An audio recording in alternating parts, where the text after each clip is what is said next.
Junkie, test please. Hey. Close enough. Jim. Good afternoon. All right, that looks like that works. This is post-show podcast, fantastic show from a fantastic community, par for the course, if you will. A moment for the mood music to hit, I think, maybe. I wanted to do a different format this time around, but per usual, that's never going to happen. Anyway, this is post-show podcast. First things first, shout out to everybody who participated, everybody who submitted content. There's a plethora of you. Couldn't fit you in the fucking credit scene because After Effects was being stupid, and that frankly putting fucking 5 names per page was annoying. Anyway, shout out to Pew for the arena. Fuck 2K for breaking the arena. Shout out to M for a bunch of extra work she didn't have to do, and shout out to everybody else in between. Let's get right the fuck to it while I fix this text screen. We have the introductions. Anybody want to fucking... Oh, we're with Junko Giroda, who lost, and Bash, who won. So say hi, our guests. Again. Hello. Diabolical entrance. Oh my goodness. So yeah, first video is the hype video. Any thoughts? Be sure to get them out ASAP, Rocky. And if you can hear me on the stream, please let me know if there's any audio issues so I can fix them.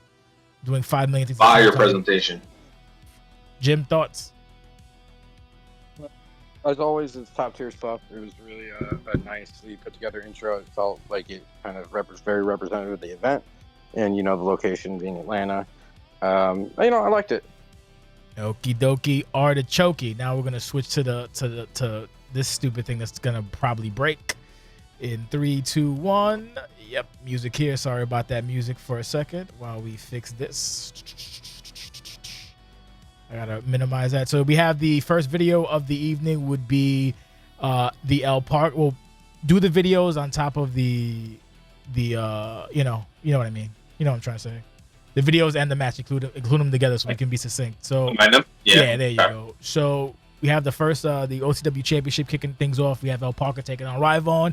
We got the video and we got the match. Junkie, take it away first. Yeah, it was good. Overall, I love when Brian does this thing where he goes into like this, like it's almost like a boxing monologue, which is really good. It's just like, and I like how he added the epic music at the beginning. Really good. I love the fact that Parker can do this thing where he can, again, I say it all the time, he can really elevate his opponents and make them feel like a bigger deal. I'm not saying Rivon is not a big deal, but he made him a bigger deal, especially just in terms of the stakes and what's involved. Right now, Parker's chasing history, and it looks like it's gonna be achieved. I don't know. We'll see what happens at Lucian, but really good stuff. Match-wise, again, Parker does what he does. He controls the match. He controls the tempo. Riot was doing some good stuff on the mat with the groundwork. I just think it was a horrible idea because of who he's facing. But yeah, really good stuff. Really good stuff. I love the setup for the Tijuana. I love this. Parker. Overall, can we talk about that mask? Oh my god, that mask was fire. I missed the ponytail, but the mask was fire. Was that like Green Power Ranger? Somebody? Well, Jake said Snake. That shit had to be Green Power. That had to be the Green Ranger. Yeah, it had to be the Green Ranger. It had to. But like, yeah, that shit was that was one of the best masks I've seen in like, not to glaze, but like that was done really well. So, congrats, Dan. Really good segment. See what happens next. Jimmy. All right, so I like the hype package. I like the kind of like dramatic build up, especially when you're dealing with like a championship match. So good job on that. Like the moment, the cinematic to it, and the match itself. It felt like El Parker was kind of just in his normal element. Stability. Pero. So that's what it was. Exactly. No, but that's what the match was. It's just what he's done all along. I never really felt like he was in danger throughout the match. Junko kind of reached to the point of like talking about Rivon kind of going outside of his own wheelhouse with some of the submission stuff and different stuff like that, which probably cost him a little bit. Probably stick to your game a little bit more. But I'm interested to see where things go as far as Lucian's concerned, and I'll bring that back up when we get to a match later. And we'll see. All right. Yeah, Doug the video match. Match was what it was. Parker is Parker. Rivon put up a game effort. My only quandary on the entire thing is I like the Rivon character. I like the intro, the new look and stuff, the new music, fantastic. going for the leg-based assault patterns and submissions is a nice change of pace for a big guy, but like a majority of Ryvon's offense is horrible. Like it's like remember we used to hide Keith Lee so that KD wouldn't get ideas, and I feel like we have to hide whoever is a big person that flips around now so that Ryvon doesn't see. Like there's a lot of moves that need tweaking, and it would be the total package. You're talking about the SOS? There's a lot of shit that I'm just like, and then the funny part about that is it was brought up during the match, and flippy shit will happen, and Parker's like, nope. So that played off, but like that needs a little bit of work. Like I like Omerta Kama, I hate mass attack. There's like little things. There's like good parts in there, but then there's a lot of just weird shit that I'm like, if you want to be big athletic, be Bam Bam Bigelow, not like a husky Rey Mysterio. I guess I don't fucking know, but no, match itself was great. Bam Bam's a good show. I didn't think it would be one and done like that, but such is the nature of the beast when you are in these endeavors, basically. So fair match, game point for fucking Ryvon. I wish it would have been a little like other than one, but hey man, when you fight the fucking champ, it should be like that. It's nasty work out there. Look, watch him come down now. Look at that. That looks like a fucking champion right there. And then he does a fucking spinning Cornelio, and I'm like, what the fuck is happening over here? But that's just me. I digress. Either way, fantastic outing. Nice build, nice everything. I feel as though it delivered. Moving on, we have commercial. We got fucking the flag is killing me. All right, we have Scotty and Sarah Moore. Jim, take it away. These two have kind of been at odds as friends. One moment, foes the other, and this match has been a long time coming, so I'm looking forward to seeing it on Ambition Face Off. And overall, I think that the whole point of this segment was that Scotty feels that she's doing her thing and Sarah's offended by it in some way, right? And then it's like, they're not matching energies. Well, to me, it feels like Sarah's trying to play both sides, kind of, but I might be reading it wrong. Sarah's a follower, not a leader. Yeah. That's what I said, so she falls in. Lockstep. Junkie.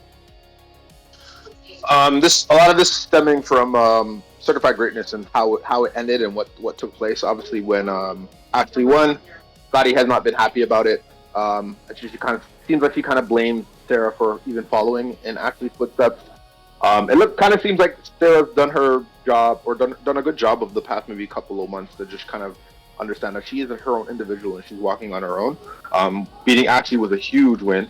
I think she needed that as well too. So the culmination should be interesting at Face Off. Hopefully this is something that graduates. I hope this is like a number one contenders match or something like that. But again, good stuff.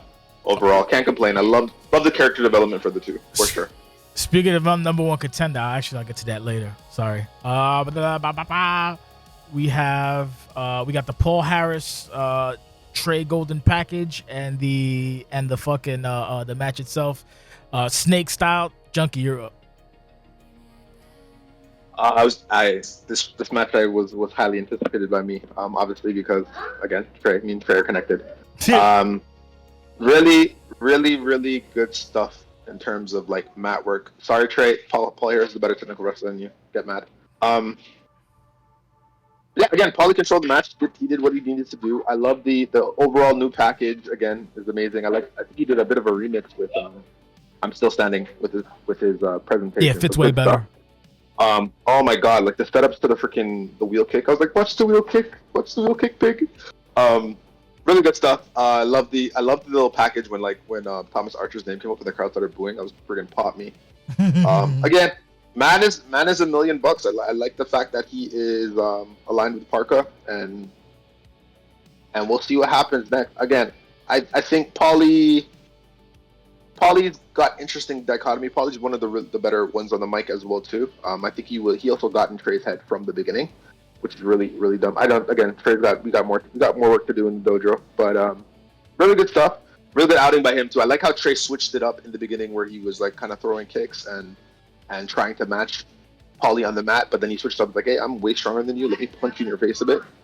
Really good stuff. I was waiting for a spear. There's one moment where the spear was supposed to come. I don't know if Trey knew he had a special, but it is what it is. Really good stuff. Really good stuff.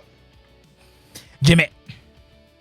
Well, the package was I thought it was super solid. Hit all the great points of the feud. As far as the match goes, I think Paul Harris was in control the vast majority of the match. Trey had his moments where it looked like he was going to come back, and then Paul just shut the door on that. It was over. So it'll be interesting to me how Trey moves forward with this. I think that this is kind of accomplishes what Paul Harris is trying to do, is kind of build himself back up from his turn, and has lost to Anthony Martin at SummerSide, and he's on his way with that. Yeah, I enjoyed the match. It was pretty good. My only contention was the end. Heel work aside, I didn't like the stun thing, but that's a me issue. It could have if it wasn't that, it could have been a reverse one to something. So I understand that, but that was my only takeaway from that I didn't dig. But other than that, the match itself was very solid up until that specific point. What do you mean, the rake to the eye? No, the rake to the eye was fine. Oh. It's just that that the fact that it stunned right into a finisher, because I think that was the plan to begin with. Because rather than pin off of the thing, it went to picked him up to hit him with the rake. So I don't know. Oh. That was my only fucking takeaway from that. But the match itself, everything else, fucking phenomenal work. Well, I think he wanted to hit the wheel kick because he missed the first one, so it made sense. That's true. It made sense. Like, yeah, I don't really. Fuck knock, you, I don't Jake. really knock him. Sorry. Yeah, I don't knock Liam for doing that. He missed the first wheel kick, so he's like, okay, you know what? Let's make sure I hit the next one. I think it was ring IQ. Yeah, fair enough. All right, moving along. Where the fuck we at? What the fuck? The Rush TV thing. Oh, we got a fucking Pier Sixer on this motherfucker. I'll be honest with you. I was fucking heating up noodles and working on YouTube, so I only just caught a lot of I didn't catch most of the ass whooping. I will say there needed to be some kind of I don't know, something felt like missing from the video, but the message was sent across, and I'll leave it at that. So, Jim, then Junkie. So it was a nice attempt. I can tell. I think Razor looks like he did it. Very nice attempt. You got to stop recording in 4K because it doesn't fit the screen. Yeah. You can tell who did what. Yeah. And the message was across. So I think in this situation, I would say you can illustrate this stuff, but probably less is more when it comes to this. You can put more into the parts, like the parts where people are punching, and you can have sound effects and things of that nature that weren't there. But it's a good attempt by a rookie, that involved a lot of different people. So yeah, no, when you have a collaborative effort, you give credence to it. So I'm actually looking forward to this. One of the matches I'm looking forward to at fucking Face Off. I keep calling it Fallout and then Face Off because my fucking brain doesn't work, and I named the goddamn thing. So yeah, either way, exciting shit. I like the fact that there's a bunch of fucking younglings involved, so it should be a fun time. What else we got? Make a fantastic time. Oh, we have the little thing. I would like to speak on it. I skipped you. I'm so sorry. Sorry. Damn. My bad. I'm sorry, Junkie. Yeah, Fuck you. It was good. I kind of agree with Kath. I don't think recording in 4K is not an issue. I think it was the editing. There probably would have been a bit better if it was there was dialogue between maybe Shelly and Stevie, or even like a one-liner from Jacob or Razor or Bellacore or whatever. I think that was the only thing that was missing. It kind of seemed like it was like security watching footage, which would have been cool. Which would have been cool too. If it was set up that way, if it was on a screen, that would have been cool as well. But I love, again, I'll just echo you. I love the fact that the rookies are doing stuff. I love the fact that we have conflict outside of things that are not related to titles or number one contendership. So I'm always going to side with that stuff. I love. You can see Razor's growth as well too, which is I can appreciate from the beginning to where he is. He's slowly leveling up with every content that he brings up as well too. So again, shout out to Stevie for getting Talkin and Razor under his wing, and they're growing and stuff. So it'll be interesting. Face Off is going to be pretty fun. I think there was a lot of stuff on this card that were Face Off related, so I enjoyed that. All right, now are you done? I can move on. You let me know. Yeah, I'm finished. All right, sorry, Crudy. We have a little ad for the Face Off. My only thing, Jim, like I tell everybody else, work on your volume because that shit was mad loud. So I had to keep trying to catch it on the stream to make sure it was lower. That's about the only thing I gotta add. We got the Pride Championship. We got Dragana versus Cameo. Love the intro. it's different. This is like different type of music that I'm used to. Not used to, but this is different type of music that used to in a professional wrestling setting, I suppose. So I liked it. Match itself, I mean, it's a Dragana match. It's just basically like Brock Lesnar with fucking hugs. So that is what it is. But I liked Cam's new look. If you didn't notice, I was singing that stupid song for the past week, couple of days. Very catchy song. I like the idea of just having a mask instead of a full face, so it's always leaving the intrigue, as Jake was trying to say, on the commentary booth. The match itself, it was what it was. I like at the end that Cam was the one who initiated the hug. Personal growth is always lovely, and yeah, it hit all the beats. But you know, a Dragana match is a Dragana match. And that's basically like you better fucking run for your life because it's basically Bork Laser. Since we skipped you last time, go ahead, Junkie. Really good stuff. It's funny because we were talking last week Friday, like during her little package where we heard, and it ended with the like the haircut and the buzzing. Yeah. We're like, yeah, and we crashed out. We crashed out for like 10 minutes. We're like, oh my god, she's gonna cut off the bangs. Like, no, like what is she gonna look like? And then he fucking rushed the fuck out of us and put the mask on her. So I like the change. It was really good. Presentation. The thing about this show was presentation. I think Cam hit it on the head. Really good. Yes. Again, Dragana. Yes. Dragana is Dragana. Like it is what it is. There's not much I can say. You really can't. It's just you really can't. But it's the overall, rock. what I can say is that like I've thoroughly fucked this woman for leaving us, but I thoroughly enjoyed the package and the growth of Cam overall. So really good stuff. Jim, do you feel love? Go ahead. It was a good match. I enjoyed the new look. The whole entire thing was fun. It's a Dragana Caesar match. Dragana goes over 10 out of 10 times, 365 days a year, brother. So, that's what it was. The hype package, as always, was a lot of fun. And I liked the match. Rust and Melon did a really good job, And obviously, Melon's going to have his advantages. And Rust tried to chain wrestle him, which was funny. But overall, enjoyed. Indeed. All right, moving right along at a brisk pace. We have Megan Suzuki. My only comment on this is I like the fact that Megan did a promo. It's a good promo. It's a solid promo. I don't know if Megan's still here, but it was 45 seconds. I think my only production note is add an ending to it. Don't just fucking don't John Carter and just. Other than that, no. Solid Rookie. You need to start booking Megan on Ambition.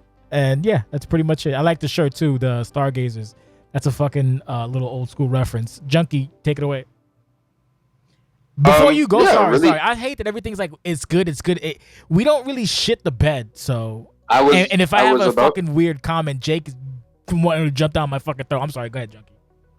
Well, no, you're allowed to have your opinion. And that's why we debate. It is what it is.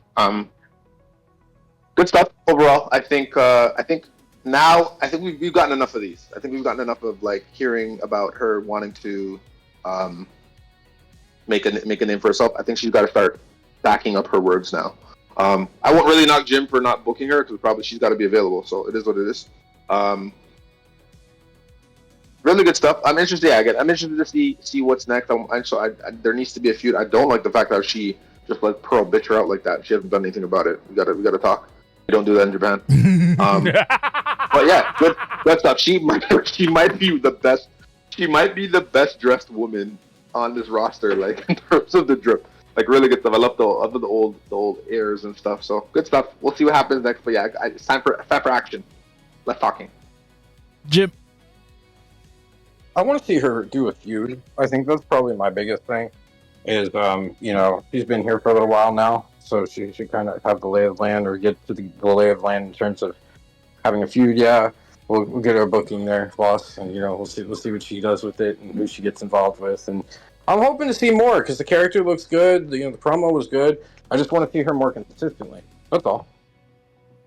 Yeah, but that comes with sometimes you get into this mode of like, actually when I had the conversation with Mac, you get into this mode where like you don't get booked, but you do like promos and shit, so people just assume that a promo is you on the show versus just wanting to compete. So if Megan wants to compete, you probably just toss him in the fucking fire a little bit, because especially as just like a regular character, like not an alternative or whatever, like should probably be booked more.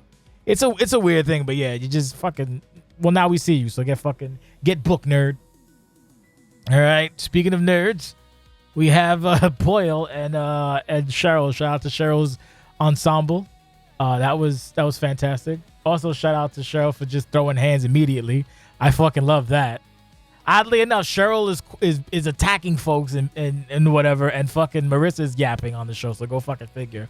Pay per view, am I right? But yeah, no, good shit. Finally, this feud has been kind of running on and off, warm and cold, hot and whatever, hot and warm. We have what's it called, the finale to it at Face Off. So I'm looking forward to that. My only producer's note was that sound editing needs some work. I don't know what the fuck that was, but it'd be like that sometimes. Junkie. Yeah, really good stuff. I like the shift in Cheryl's overall demeanor. I think Excellent. Again, what she did last week was pretty diabolical. Thanks. What she did last week was pretty diabolical in terms of the stuff with her brother. So I like the fact that she came out and it's Japan. Obviously, she's been paying attention in class, so I enjoy that. Mm-hmm. Pearl got like her hands in little things. Obviously, we'll talk about what happened later on. But yeah, really good stuff. This is a big opportunity for Cheryl to kind of just let everybody know that she is a player in this division. So really good stuff. Yeah, that's about it. Player or player hater? Excuse me. Okay. What do we have next? Oh, this is Rumble. We have the wrestling man and Devin Flash. I don't know if you noticed, but I was very, very lit for this. Like, not lit, but I was very excited for this match. Fucking two absolute gems of people. John has always been a schmeckle, but he's coming to his own as someone who actually gets it from seeing how he used to compete versus how he does now. Fucking quantum shift. He 110% gets it on top of being a bad motherfucker. Devin, again, fucking integrity out the wazoo. This was a great match. Again, John starts hot and then tapers off. Devin goes into like what's it called mode? Like crisis mode, and then picks it up in the end. So their mixing and matching was pretty much excellent. Feud itself, fun to, you know, John's not an upper-comer per se. He's like upper tier or whatever. If you want, even main eventer, if you want to be nasty about it. Devin on the come up as well. Both guys, kind of, if you want to get into the weeds of it, needed to win, but not really. But a fucking fantastic, one of my matches of the night. Fucking fantastic match. As usual, the wrestle bomb stops all. It's like Zangief, frame advantage. Can't hate it. Yeah, no, great fucking match. Excited as fuck. This was I think this might have been this. There was a couple matches that destroyed my wrist. I'll let you guess which one. But yes, my only takeaway is I'm upset that neither myself nor Jake said this has got to be racist. We were just tickled about the fucking get up to begin with. That none of us mentioned the fucking this got to be racist. So yeah, I don't know. I think, matter of fact, does this make sense? You know how Eddie Guerrero used to be? Are we fucking quiet? No one gonna respond? Maybe. I don't remember. All right, in terms of what? Eddie Guerrero, used to like do like dastardly shit. Ric Flair too, but he was still like a face. Oh, okay. Yeah. There were points where he was like that. Yeah. I think I was watching like a Eddie footage like last week, and in my head I was like, we don't fucking have anyone that does that here. And I'm watching John. I think he might be the guy that does kind of shitty things, but is still not a shitty person. But people like that he does shitty things. Well, I do. I found it fucking hilarious, especially with the Hogan get up stuff. So yeah, I'll stop gushing about this shit and give it to fucking Jim. Shout out to both of these fuckers. Well, this was a really good match, and I really enjoyed it. Definitely on the top end, if not the top match, in terms of one of the top matches of the card. Mm-hmm. I did enjoy the back and forth in it, the whole entire thing. He kept going for that leg drop. He really wanted it. He didn't get it, but he really wanted that leg drop, which was hilarious within itself based on the attire. Devin looked good. Unfortunately, he couldn't recover from the start that John got. I think, Devin was like already finishable, and, John had barely, a yellow or something of that nature, and it was just too much to overcome in the end. He tried, and then the finish was great. When he went for the what is it called, the F-bomb or whatever it is, the power bomb that Devin Flash does, and then he immediately turns it into a wrestle bomb right afterwards. Gets right back up into it. So I enjoyed that part of it. The hype video was pretty nice. It had their own likeness to it. It's always better, or always adds a level of personality to it when you're using clips and voice clips from the feud and the build up and that type of stuff and being dramatic about it. So I liked it. Junkie. Oh, you're gonna hear me say this twice. Go ahead. For this match and another match that I think you know what I'm talking about. There are specific guys on this roster who are on the same level or can put on great matches. This is another reason as to why I was saying what I was saying when we talk about that match. Right? I'm not surprised that Devin can match with John because Devin is one of those guys who is very resilient. He understands OCW and he also understands the game and using. Brian said it in the chat in the voice chat with like there are certain people who just understand like their moveset and their characters. I think these are two gentlemen who do. So I was not surprised at the outcome. I'm not surprised at the back and forth as well. Really, really good stuff. I love the gamesmanship. I love again John. I kind of agree. Well, I said this when John came out against Park and he was doing the whole "It's a Me" promo during his match or during his entrance. I think John is just great, and he understands that he's great, and he does it really well. I've given up on trying to push this man as a babyface. That energy has gone to Bolek. John is great. He gets it. I think the Hulk Hogan thing could have been offensive. I found it hilarious. Just because he did it, and you know how I know that I don't see color because I didn't even put two and two together. Yeah, so I said it right away. I'm like, yo, this is diabolical what he did. But again, I don't know if it was something that he just came and he was like, okay, you know what, let's do this and let's swing for it. I give him kudos for having balls to even try it. Really good stuff. I think this was kind of a situation where they both needed to win, just based off the landscape and what has transpired over the last 2 or 3 months. It was a must-win for both of them. So really good. I love the fact that Marcus came out after. I've been screaming for like maybe a few weeks now. Why is Marcus and John have not had conflict in 5 years? Am I high that they didn't fight like 2-3 weeks ago? They did. Was it a tag team match or something? It was a fucking one-on-one. They had a one-on-one? Yes. Yeah, but they didn't play onto it. It was just kind of like, oh my god, like let's have a match. And I think there was like one little promo, but like they have legitimate beef. I know that. But it shouldn't have been. It shouldn't have been a situation where everyone's acting like they never fought. They haven't fought. They fought recently. Well, remember, I understand, but there's like real estate here. Like there's like a legitimate problem that John isn't over and Marcus isn't over. Right? They're both not over it. So like it's time now. Again, granted, obviously John has been really busy, and Marcus was doing what he was doing with DNS and stuff. So it is what it is. I'm not trying to like rag on them or anything like that. But oh yeah, you're right. Devin did cost John that match. I remember. And he gave him the in a flash. There you go. But yeah, really, really good stuff. Again, it's interesting. I'm curious to see what Devin does now after, like what happens next. Obviously, John's going to be busy with the whole Marcus stuff. So, but really good stuff. This I believe I could be wrong. This might have been one of my top 3. I could be wrong. We'll see. Yeah. Like Max said, Max said John is the anti-villain. He's not the guy you like who does bad things. He's the guy you hate who doesn't do a lot wrong. I don't hate John. He's the goddamn wrestling man. But I digress. Fucking John. Fantastic fucking match. People hate him? What happened? Is he hated? I don't think John's hated. I just think John's got dumbass tax from like a few years ago. Right? He's calmed down now. But I think he's adding it to his character, which I can when you guys do things in the chat and you add it to your character, I don't give a fuck. That makes me smile. So credit to him. All right. Now who we got? We got Resolution DC. Yay. We have Jubei and Bash. I guess I'll just spoiler. It will not be main eventing. I don't know why the fuck he put that in that order. But as far as I'm aware. But yeah, I told him he needs to defend what? Myself the championship match, so I didn't know a card order. That's why I asked you. I gave you a card order. Did you? Yes. Did you miss it? Doesn't matter. I guess it's fine. It's fine. Yeah, no, I gave you the order.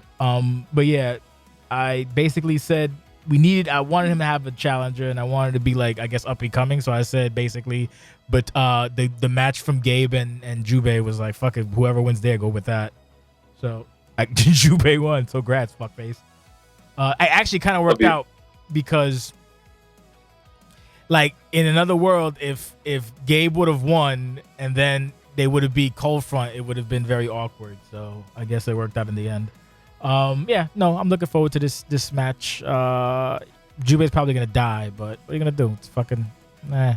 And we'll get to Cobra later. Like, fucking Cobra. Like, I spoken to Eddie. I helped. Fuck it. I hate Deception, but I'll allow this one because he's owed it. I feel so betrayed. Like, I don't think you understand how betrayed I feel. Anyways, we'll wait. Wait. This is crazy. Be like, so betrayed. This is because Cobra's never been this active. So for him to be active in Deception is incredible. I was like, I like Eddie, and this is weird because I never liked Cobra. Oh well. I think it might be right. Yeah, you're right. Oh, I guess he's fired. We got Beatrix and fucking and Flojo. I understand the title thing, but I hate seeing like non-related shit in OCW sometimes. So the idea is sound. I don't know, it's very silly. And I like the fact that it's I guess it's looking for like a woman team, if you will.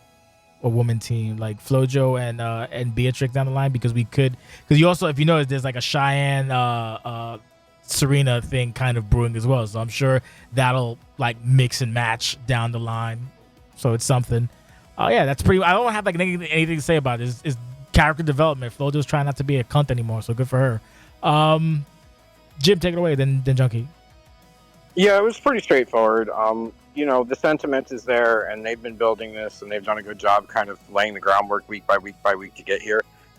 So overall, I'm enjoying the turn for Flojo and what these two could potentially do together and what's out there for them to do.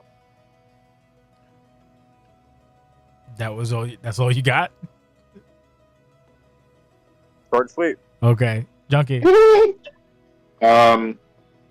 The title stuff is really not that big of a deal because there was a story behind it. That's one of her accomplishments. Beach is very proud about her pre OCW career. She's illustrated that very well, even on her profile as well. So it makes sense that Flojo did that, and she's trying to rectify it. I don't buy it though. I think this is a swerve. I think it's one of the nastiest swerves, and I hate the fact that people are falling for this. But yeah, they're not going to be friends. I don't think it's going to be a situation where it's going to be like, oh yeah, let's hold hands and let's wrestle, and no, I don't think it's going to be that. I think Flojo is playing with her. I think she's playing with everybody, and I'm sure we'll find out when. So you think it's just deception? 110%. Sino saying Flo's an honest woman is crazy. This fucking guy will till the fucking wheels come off, bro. They were in the family together for like 3-4 years ago, and he will just, this fucking guy. I can't. You know what? We gotta move on. We're making fantastic time. Rumble, fucking this guy over here with his bullshit. Oh, we have what is it? Stupid Deborah and Junkie. Family over everything. Fuck off. Yeah, no, fucking incredible. Wait, is this it? No, am I bugging? Oh no, this is the Animal House teaser. Yes, Animal House Intergalactic. Oh, the timing was off. Yeah, and how I really don't have anything to add other than that. We'll see you at Animal House. That's like the official charity show. That should be November or early December, probably late November. So yeah, pop me huge. We're going into space now. Yeah, we're going into space now for the Humane Society of the United States and for the animals. We'll have more giveaways. More games, more giveaways and shit like that. Maybe we'll find something cool in the between, but we'll figure it out then. All right, we will move. Oh, fucking Mac! Look how adorable that is. Fuck, goddamn it. Fucking Mac and Tosh. Dogs in space. All right, now what do we got? We got a commercial, and now stupid Deborah, stupid Junko. Okay, probably my match of the night. I think this was the match that destroyed my wrist. From clapping like a seal because I don't clap properly. I have a wrist injury from December, and after this match, I couldn't move my wrist, and I was like, "Yo, what the?" I didn't know what happened because I wasn't using my hand, but if you listen, I was clapping, and it doesn't sound like clapping because it's like two fucking frying pans hitting against each other. And apparently, I kept hitting my wrist, trying not to make noise, like so it doesn't come on fucking screen. So it just sounds like I'm not gonna make the noise, but it's just whatever. Long story short, this match destroyed my fucking wrist stability. Pero, fantastic fucking match. I wish Junko would have won, but got fucking doped. Loser. I don't know what to say. This is fucking excellent. Up and down, up and down. It had so many fucking high points and so many reversals and all kinds of shit like that. And I really can't encompass the glazing that I want to do. So I'll just leave it at that. Outstanding job by two outstanding handlers. And I'd also like to add, the reason it was very exciting is because there's these things called mid moves, right? So when you actually reverse them, it leads to opportunities for your opponent to hit you. So it makes these matches very exciting. I don't know. That's something you might want to pass around to your friends. Just saying. Jim, take it away. Very exciting match. I really enjoyed it. The hype package and then like the presentation for both of them. Deborah coming out. And her gear was very nice. It was much different gear than we're used to seeing from her, like the white and blue combination, and just the overall aesthetic of it, the look. Junko had a nice hairdo as well. Like the change was very nice. It looked good. So as far as the match was concerned, that match went a long time without a fall. I went back and forth and back and forth and back and forth. And I remember saying in VP right before the first fall, damn, this thing's been going a while and we ain't got a fall yet. So they were really back and forth the entire match up until Deborah really got the first fall. Junko came back, claimed that second fall, but then, Deborah hopped right back on top of her for a third fall. And it was definitely up there in the top of matches for me in this, entire thing. And then, Deborah's moveset, I like it, especially, she got like that spot where she got like the back-to-back axe kicks on her, on Junko to get her from yellow to orange or whatever it was. And it looked very nice. I enjoyed all of the different little things that played out.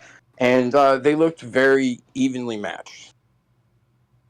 There was a lot of like clutch kickouts as well, which also helps. Mid move reversals and clutch kickouts always fucking seal the deal for a top tier match. So pass that information to your friends just in case they weren't aware that that's how you can have exciting matches. Also see Devin/John as well as another example of exciting match. Even see good old fucking Toronto and Max, which we'll talk about later. Junko, now is your opportunity to put yourself over on a fantastic match of the year contender, in my fucking honest opinion. First one that stands out to me so far, but I might be biased. Who the fuck knows? I appreciate the word. It's been fun, man. I want to put over my feud partner, like really. Like I don't think you understand. Like there's a reason why we make the joke that we say that we're the Jakes. Like he really is like. When it comes to like planning this whole situation, so like realistically, I didn't reach out to him when it came to like the whole Debbie stuff and Junko attacking Debbie. It was more of a thing where it's like, okay, you know what? I told Emp, I'm like, yeah, I want to be in this. I knew eventually, obviously, he was going through his personal stuff, and he was like, okay, I'm like, you know what? Let me throw that bait out here, and hopefully, like, I messaged Emp, I'm like, yeah, there's no way he's going to like just bitch out like that and not come back. So yeah, lo and behold, like 4 months comes back, and it's like it's getting closer to the end of the year, and he messages me, and he just shows me like a he's like, hey, how do you feel about like Debbie coming back? And I'm like, I knew it. So we've been planning this whole story for a while. Obviously, I've kind of wanted to bring Jube and Akita into the situation, and this is like it's kind of this is probably the moving piece in terms of like Junko's career, in terms of just like her growth, going from like a person who's just here to wreak havoc and stuff, but more of like make it more personal. So I think we did a really good job in terms of that, and just encapsulating the whole story of like the Junko clan, the Giroda clan, and stuff like that. So really good stuff. The match, I was fucking sweating bullets. Like I was so nervous. I was like, you know what, this needs to go to 3. I didn't think it was gonna be so long before we got the first pin. But again, Jake's amazing at this game. I mean, shout out to you too, cause fuck. It's been a wild ride, right? I think I can generally say, so like any of the rookies, I was literally the worst rookie on the sticks, like ever. of all time. So I appreciate all the people who helped me like get better at the game and be able to like put on the matches that I want to and illustrate Junko's character a lot in the ring. So shout out to Sammy, shout out to Bash, shout out to who else would beat me up? John. Me and John have been going a while. John's a big proponent of me getting better at the game as well too. Shocking, right? It's crazy. Yeah, Beaver as well too. Beaver as well. But yeah, mostly Sammy, Bash, John. So yeah, really good stuff. I tried to this little package. I hate that I have to when it comes to editing. Once you figure out editing, it gets like really fun, and you just like play around, and you have so many ideas. Sometimes I have to temper it. So at least you know how to temper it. Intro, yeah, this intro was a lot longer. Oh, you're welcome. Yeah, thank you. You're welcome. But yeah, again, it was just a story of Junko being a warrior, and the Japanese roots do not go. Like, as much as she's crazy and she wants to kill everybody, the Japanese roots are still there. She's about breaking barriers and being like, just overall. You can obviously see the parallels between Jubei and Junko and how Akita's treating his children. Right, so obviously that plays into it. So I just really wanted to play onto that stuff as well too. Jake realized that, and he turned it into a really good story. So again, kudos to him. Love the overall package. I love the fact that you guys love it, and again, I love you guys that just generally appreciate Junko and who she is and what she brings to OCW. So thank you for that. I wish you would have won. Made a lot of people fucking poor, and that would have made me happy. I wish I would have won too, but the fucking rope, like the rope break, bro. Oh, yeah. We were screaming when it happened. We were on chat, but like we were both screaming. We're like, oh my god, this is insane. I wish I would have won too, but she has like freaking 400 variations of that stupid kick. So is what it is. Stupid. At least Greg called it down the middle this time, so I can't get mad. Yeah. People were like, "Oh, Greg is paying off." Like, what the fuck? God forbid someone fucking grabs a rope. Fucking yeah. Mouse. Anyway, what do we got? We got they're not like us. What do we have? What's this? This is the match. Oh, we have Jinx talking his shit. Lol. I don't know if Jinx is here now. Probably not. But please work on your renders. That shit was a gig. I'm like, what? So I had to fix it. Other than that, I like it. Good content. He basically hit all of his points, and a lot of he's like, "Hey, boss, I just won't let you know. I'm sorry. Don't be mad at me." I'm like, I don't care. I don't care. It's great. No, he makes salient points, and he talks a lot of shit. And no, he didn't make no good points. Not at all. I don't have any type of slander or any type of talk about it. All right. Again, I still hate the fucking voice, but he makes a lot of salient points. So I got nothing to say about it. I pray for my son-in-law because I know that fucking stupid Toronto will be watching talking shit. You know what? I hope my son-in-law beats up this stupid clown. So I can spit and suck and spit in Toronto's face. I need you to not talk negatively about Toronto for the remainder of the podcast. Fuck Cino. You know fuck hey man, we'll get there. We'll get there. Fuck Benjamin Cino, Franklin. Mm-hmm. He's talking all that shit until the lens is focused on him, and then he changes his whole fucking tune. Mm-hmm. So, Jim, I'm his mouthpiece. I'll do it for him. Fuck off. Fuck you and your stupid Jim. You go ahead. All right. So as far as we're talking about Cino now. Yes. No. We're talking about Jinx, the Jinx promo. Oh. But you gotta relax, focus. Come on. Total garbage. Absolute horseshit. This is terrible. This is the worst segment of the night.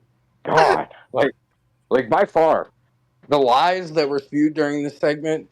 I mean, this guy should be fired and I'm going to sue him for libel, slander, as a matter of fact. So terrible segment. I'm just kidding. You did a good job. Good stuff from him. Keep my name out of your fucking mouth, though. That's all. Have a good one. Junko. Good storytelling. Another chapter of the evolution of Jinx. I'm reading what Jake's saying. I do agree. I kind of like this mask. If he keeps it, it is what it is. I'm always a sucker for face paint, so I'm kind of in the middle. Again, good stuff. I love the fact that he didn't bitch out and let you attack him and not say anything. I love. Well, no, it's a double-edged sword because again, I wanted Quartz versus Nate, but this is a solid second option. I like the fact that Nate came out, and when the good thing about Nate is Nate barely talks, so when he does talk, you listen. And he was actually really good at like getting his points across in a succinct way, and because of the lineage that Nate has, you listen, and it's a really big deal. So the fact that Nate is even focusing on Jinx is it should be an honor. Jinx should feel very honored. Um, but yeah, I mean, really good stuff. I love the fact that Craven is still around too. I'm glad that you didn't just let that go because I think that's an important moving piece in terms of your growth as a character. I love the fact that again we'll get to Lobby when they come out, but I love the fact that Lobby really saw him as a threat and took him out because I think if he was in the War Games game or the War Games match, it's a whole different ball game, right? And we really don't know, and it might look a little bit differently, and courts might not have to fire anyone, but yeah, really good stuff overall. I love the handler. I love Stevie. I love Jinx, and I think you can see his evolution. So I really want to give him his flowers for that, and I appreciate that. You're doing a great job, and yeah. Mr. Ortiz, I'll see you down the road. Sorry. Good shit. Fuck you, clown. We have the. Is this the women's thing? Yes, the women's hype package and the women's match. Oddly enough, really enjoyed this. I shouldn't say oddly enough. Really enjoyed this match. The hype package is fucking solid as well. This is a great match. It's just frustrating watching Jamie. I either refuse to focus on the head or just be very bad at it. I don't know what the fuck is wrong with this guy. But no, great match. I love the fact that the hoedown won, and it was the exasperated hoedown.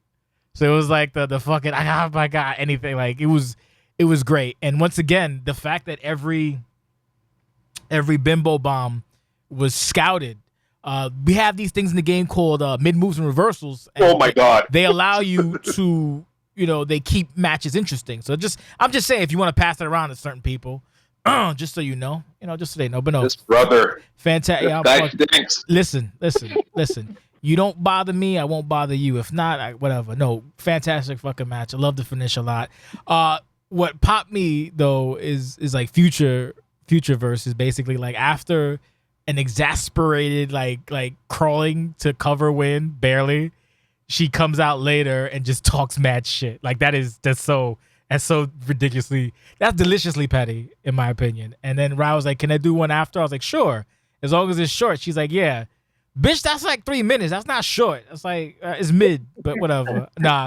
I just found that to be fucking hysterical. You should have came out with a towel that would have sold the whole "I'm awesome and I won" whatever thing. But either way, no. Winning like that and then coming back to just talk shit about your opponent is like A plus level petty. Tom Petty and the Heartbreakers, and I'm fucking here for it. Great fucking match. Loved it a lot. I wish Jamie got his shit together, but it'd be like that sometimes. No complaints at all. Solid fucking outing. I'd give it a 4. I give it 4 stars. Who was last, Junkie or Bash? I think I spoke last. All right, so Jim can go. We're making fantastic time, by the way. Okay, so I really enjoyed the match. It seemed like he didn't have enough moves that affected the head. That seemed to be the problem. So it's the same reversals that kept coming up for the head moves. That's what I kind of gathered from watching the match. It was fun. It was back and forth. I guess if you don't want to have a roll-up situation with a bimbo bomb, you just have to grow. So that I have to take that one into consideration moving forward. But so I liked the reversal on that, like the little backdrop on it, and he reversed that thing 3 times. I love that. Yeah. Because again, Jim, in the game we have mid moves sometimes. I'm sorry, continue. Oh my god, brother. Yeah. So it was a fun back and forth match between everybody. I mean, between these two, Marissa wins again. She's starting to try and build up her reign with some different challengers. She repelled Ashley. Now she's got Suplex on the list. She Pearl earlier this year. So she's starting to get there with that. She's wearing the correct color strap title now. So she's in coordination with the bylaws of OCW. But overall, though, Suplex, I gotta wonder where Sue goes from here. He came back, babyface now. Like who is I guess the evildoer, if you will, that will be on her radar, and really where is Marissa's next challenge coming from? She talked about a lot of people. So it's kind of a big mystery, especially kind of going into that thing that happened afterwards, the promo after. The fact is, he mentions multiple people Yeah. in the promo. So you kind of never know, which, brings intrigue within itself. So we're just going to have to see what happens on Riot.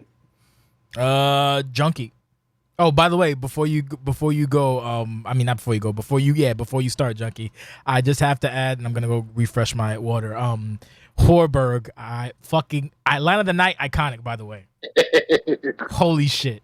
Jake was so mad. Jake was so mad. He's like, no. That's anyway. Sometimes insults are very. If you're just simple, the insult tracks better. Yeah, go for it. I'll be right back. Really, what I despise about this character is that as much as you would think that like she barely wrestles and she's just a complete jerk and she puts a bag over Tammy's head, she's actually really freaking good in the ring. Like overall, like I just love her package. I love her moveset. This is the only compliment you're gonna get, so relish in it. Just overall her moveset is really good, and she's also super resilient as well too. Like the resiliency that you would kind of see in a babyface, you see it in Marissa where she'll get her ass beat for almost like 5-10 minutes, and then she'll come around and she'll still pull it out. I can generally say I thoroughly enjoy her title reign so far. It's gonna be interesting. I want to see what she has planned for Lucian. I'm still curious to see what happens with the Tammy stuff as well too. Take the bag off of her face, jerk. But yeah, overall really good. I love Sue as well too. Sue was an interesting surprise.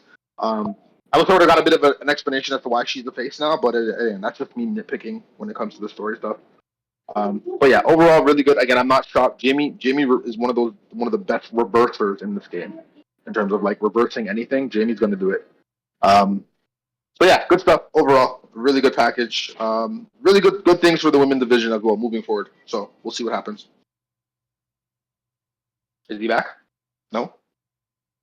No, I guess not. But it should be a good for the women's division overall. Yeah. See where everyone is going, kind of the trajectories. As you thought, we have a lot of like matches for Division Face Off as well. That are exactly. So. All the women are coming up, and obviously Marissa here at the top. We've got the hype package for this was kind of, it wasn't overly long, by the way. I enjoyed that. I thought it was short and sweet, and it kind of hit the points perfectly for their food and what it was, so far. So I also found that to be very interesting. Yeah, they all seem to just have their own different energies towards them, but like they all hit. I don't think there was one bad one where I was like, oh my god, this needs work. So kudos to everybody. I think production wise overall was like Road to Glory was about like production. The production was like amazing. Just the presentation overall, like just the finished product was really good. How long does it take to get water? This is insane. That's okay. I mean, we can just keep talking about Marissa and Horberg and the jackhammer her. Which is what you should call that. Was that a sig? No, it should be though at some point. Yeah, she's got to make that a sig. That's like I'll be in right DM just in, but like yeah, that's got to be a move. That's got to be a move. Again, she's got one. Yeah, she's got one of the better movesets in the Fed as well too. Like in terms of just overall package and taunts and stuff. Again, Rise another one that gets it as well too. Yeah. Yeah, Mercy's definitely a 30 birdie. Compare like compare Marissa attack patterns versus Ryvon, and you'll see again why Marissa is top tier, and it's like, what the fuck is happening over there? Anyway, I digress. You said your piece. We're moving right along. We have a commercial. We have is this the Luby? I do believe it is the lobby.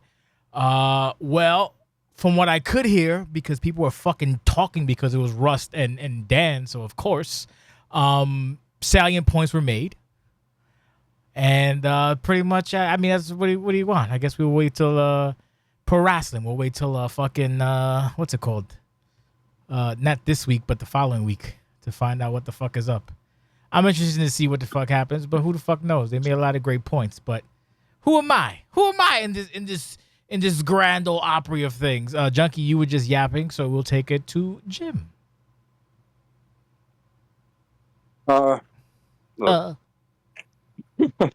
I'm sorry. I'm not even drinking today. I don't know why I'm an asshole. Sorry. You're fine, Jay. You're fine.